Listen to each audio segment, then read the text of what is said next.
বলেন, জাল হক এসেছে সত্য, ওয়াজাহাকাল বাতিল চলে গেছে মিথ্যে। ইন্নাল বাতিলা নিশ্চয় মিথ্যে, কানা যাহুকা চিরদিন মিথ্যে। আসুন দেখি বৌদ্ধ ধর্মগ্রন্থগুলোতে আমাদের নবীজি সম্পর্কে কি বলা হয়েছে। প্রায় সব বৌদ্ধ ধর্মগ্রন্থে আছে যে ভবিষ্যতে একজন মাইত্রী আসবেন। আর চিক্কমতি সিংহনাথ সুতান্তাতে বলা হয়েছে ডি 11,176 বলা হয়েছে যে আরেকজন বুদ্ধ আসবেন, তার নাম মাইত্রী, যিনি পবিত্র, যিনি সবার উপরে, যিনি আলোকপ্রাপ্ত, যিনি খুব জ্ঞানী আর বিনয়ী, যিনি মঙ্গলজনক, যার রয়েছে বিশ্বজগতের জ্ঞান। তিনি অলৌকিকভাবে যে জ্ঞান আরোহণ করবেন সেটা পুরো পৃথিবীতে প্রচার করবেন। তিনি একটা ধর্ম প্রচার করবেন যে ধর্মটা শুরুতে গৌরবময় থাকবে, চরম সময়ে গৌরবময় থাকবে, আর শেষেও গৌরবময় থাকবে। তিনি একটা জীবন দর্শন প্রচার করবেন যেটা হবে সত্য এবং পুরোপুরি সঠিক। তার সাথে কয়েক হাজার সন্ন্যাসী থাকবে, যেখানে আমার সাথে কয়েকশো সন্ন্যাসী থাকে। এই কথাটা আরো বলা হয়েছে সেক্রেড বুক অব স্টে 35 নম্বর খণ্ডের 225 নম্বর পৃষ্ঠায়। একজন মাইত্রী আসবেন যার কিছু বিশেষ বৈশিষ্ট্য আর গুণ থাকবে। এরপরে বলা হয়েছে যে তিনি হাজার হাজার মানুষকে নেতৃত্ব দেবেন, যেখানে আমি নেতৃত্ব দিয়েছি কয়েকশো মানুষকে। এরপর আরো আছে গসপেল অফ বুদ্ধায় 217 ও 218 নম্বর পৃষ্ঠায় যে আনন্দ বুদ্ধকে প্রশ্ন করলেন যে হে আশীর্বাদ প্রাপ্ত, আপনি যখন চলে যাবেন কে আমাদের পথ দেখাবে? তখন গৌতম বুদ্ধ উত্তরে বললেন, আমি এই পৃথিবীর প্রথম বুদ্ধ নই, এমনকি শেষ বুদ্ধ আমি নই। ভবিষ্যতে আরেকজন বুদ্ধ পৃথিবীতে আসবেন, যিনি পবিত্র, যিনি সবার উপরে, যিনি আলোকপ্রাপ্ত, যিনি খুব জ্ঞানী আর বিনয়ী, যিনি মঙ্গলজনক, যার রয়েছে বিশ্বজগতের জ্ঞান। তিনি প্রচার করবেন একটা ভালো ধর্ম। তিনি যে ধর্ম প্রচার করবেন সেটা শুরুতে গৌরবময় থাকবে, চরম সময়ে গৌরবময় থাকবে, আর শেষেও গৌরবময় থাকবে। তিনি যে ধর্ম প্রচার করবেন তার ভিত্তি হবে সত্য, আর সেটাই হবে সঠিক জীবন দর্শন। আর তার থাকবে হাজার হাজার শিষ্য, যেখানে আমার ছিল মাত্র কয়েকশো শিষ্য। বুদ্ধের প্রধান শিষ্য আনন্দ তাকে প্রশ্ন করলেন, আমরা তাকে কিভাবে চিনব? বুদ্ধ উত্তর দিলেন, সেই লোকের নাম হবে মাইত্রী। মাইত্রী অর্থাৎ ক্ষমাশীল, স্নেহময়, দয়ালু, করুণাময়। এই শব্দটার আরবি করলে হবে রাহমা। আল্লাহ পবিত্র কোরআনে বলেছেন, সূরা আম্বিয়ার 107 নম্বর আয়াতে উল্লেখ করা হয়েছে, ওয়ামা আরসালনাকা ইল্লা রাহমাতুল লিল আলামিন, আমি তো তোমাকে পাঠিয়েছি শুধুমাত্র বিশ্বজগতের প্রতি রহমত হিসেবে, জীবজগতের প্রতি রহমত হিসেবে, পুরো মানুষ জাতির প্রতি রহমত হিসেবে। এই রাহমা শব্দটা আর এর সমার্থক শব্দ ক্ষমা, এটা কোরআনে আছে সব মিলিয়ে 409 বার। আর কোরআনের প্রত্যেক সূরা, শুধুমাত্র 9 নম্বর সূরা তাওবা বাদে প্রত্যেক সূরার শুরুতেই আছে বিসমিল্লাহির রহমানির রহিম, দয়াময় পরম দয়ালু আল্লাহর নামে শুরু করছি।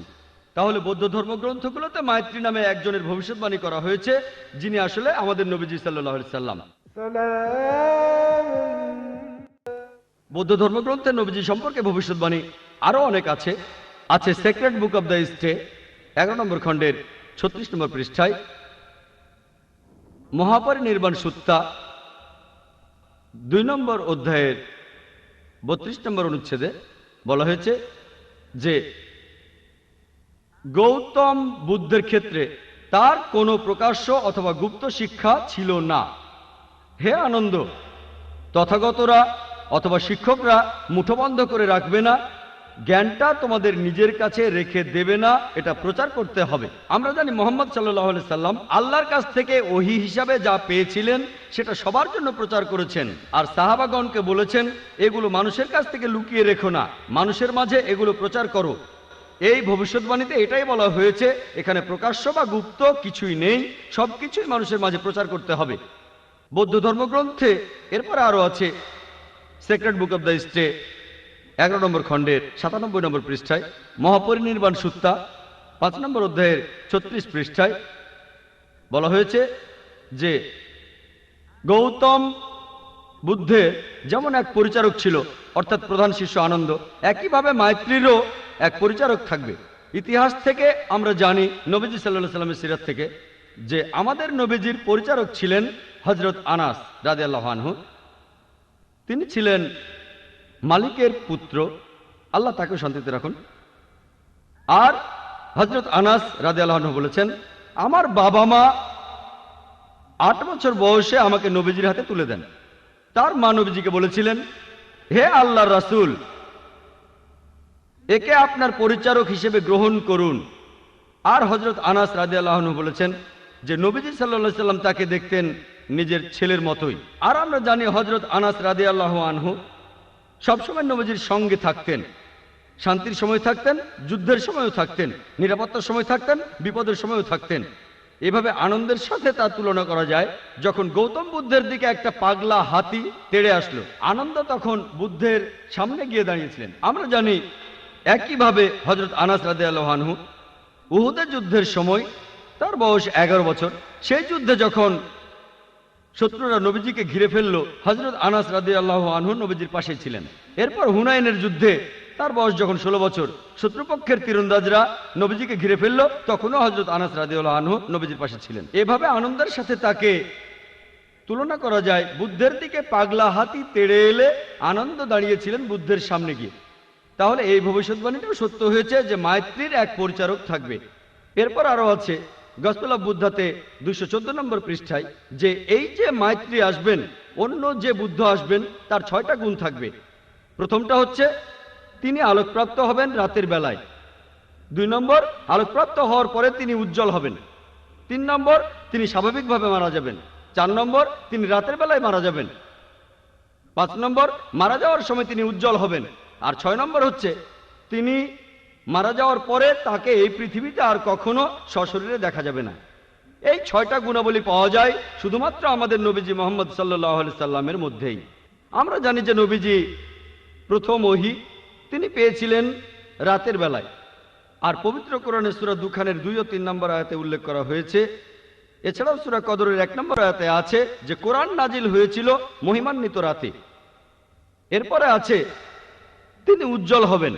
আমরা জানি যে আমাদের নবীজি তখন উজ্জ্বল হয়েছিলেন, আলোকিত হয়েছিলেন। এরপরে আছে তিনি স্বাভাবিকভাবে মারা যাবেন। আমরাও জানি নবীজি স্বাভাবিকভাবে মারা গিয়েছিলেন। 4 নম্বর, তিনি মারা যাবেন রাতের বেলায়। আর আয়েশা রাদিয়াল্লাহু আনহার বলা হাদিস থেকে আমরা জানি যে নবীজির ঘরে প্রদীপে কোনো তেল ছিল না, তিনি পাশের বাড়ি থেকে তেল ধার নিলেন। অর্থাৎ নবীজি মারা যাওয়ার সময় তখন রাত ছিল। এরপরে আছে যে তিনি মারা যাওয়ার সময় উজ্জ্বল হয়ে যাবেন। আর হযরত আনাস রাদিয়াল্লাহু আনহু বলেছেন যে নবীজি মারা যাওয়ার সময় খুব উজ্জ্বল ছিলেন। এর পরেরটা হলো মারা যাওয়ার পরে তাকে আর কখনো সশরীরে দেখা যাবে না। আমরাও জানি যে নবীজি সাল্লাল্লাহু আলাইহি সাল্লাম সশরীরে আর ফিরে আসবেন না। মদিনায় তার রওজা রয়েছে, তাকে সশরীরে আর কখনো দেখা যাবে না। বৌদ্ধ ধর্মগ্রন্থে উল্লেখ করা এইসব কথা, এগুলো শুধুমাত্র নবীজি সাল্লাল্লাহু আলাইহি সাল্লামের বেলাতেই খাটে। বৌদ্ধ ধর্মগ্রন্থে এছাড়াও বলা হয়েছে, the secret book of the ইস্টে 10 নম্বর খণ্ড 68 নম্বর পৃষ্ঠা বলা হয়েছে যে তথাগতরা তারা শুধু প্রচার করবে। অর্থাৎ যে বুদ্ধরা আসবেন তারা শুধু প্রচার করবেন। আর আল্লাহ বলেছেন সূরা গাশিয়ার 21 নম্বর আয়াতে উল্লেখ করা হয়েছে, ফাযাক্কির ইন্নামা আনতা মুযাক্কির। আল্লাহ নবীজিকে বলছেন তোমার কাজ ধর্ম প্রচার করা, হেদায়েত করা, সেটার মালিক আল্লাহ সুবহানাহু ওয়া তাআলা। এছাড়াও আছে secret book of the stay 10 নম্বর খণ্ড 67 নম্বর পৃষ্ঠায়, যে স্বর্গে যেতে হলে তোমার ভালো কাজগুলোরও প্রয়োজন হবে, তোমার ভালো কাজগুলোরও প্রয়োজন হবে তুমি যদি স্বর্গে যেতে চাও। আল্লাহ কোরআনে বলছেন সূরা আসরের 1 থেকে 3 নম্বর আয়াতে, ওয়াল আসর ইন্নাল ইনসানা লাফি খুসর ইল্লাল্লাযিনা আমানু ওয়া আমিলুস সলিহাতি ওয়া তাওয়াসাউ বিল হাক্কি ওয়া তাওয়াসাউ বিস সবর। অর্থাৎ দুর্ভোগ তাদের যারা সামনে ও পেছনে লোকের নিন্দা করে, তারা বাদে যাদের বিশ্বাস আছে, ন্যায়নিষ্ঠতা আছে, যারা মানুষকে সত্যের পথে আনে, যারা মানুষকে ধৈর্য আর অধ্যবসায়ের পথে আনে। বেহেশতে যাওয়ার জন্য একটা শর্ত হলো আমালিস সলিহাত, ন্যায়নিষ্ঠতা, যে কথা বৌদ্ধ ধর্মগ্রন্থ আছে। এছাড়াও ধম্মপটে উল্লেখ করা আছে মাত্তই সুত্তা 151। এখানে সর্বশেষ বুদ্ধ বা মাইত্রীর বর্ণনা দেওয়া আছে। বলা হয়েছে তিনি হবেন মানুষ জাতির প্রতি করুণা, তিনি হবেন ভদ্র, তিনি হবেন মানুষের জন্য দৃষ্টান্ত, তিনি হবেন দয়ালু, আর তিনি হবেন সত্যবাদী। এই সব কথাগুলো খাটে শুধুমাত্র সর্বশেষ ও চূড়ান্ত নবী মুহাম্মদ সাল্লাল্লাহু আলাইহি সাল্লামের বেলায়।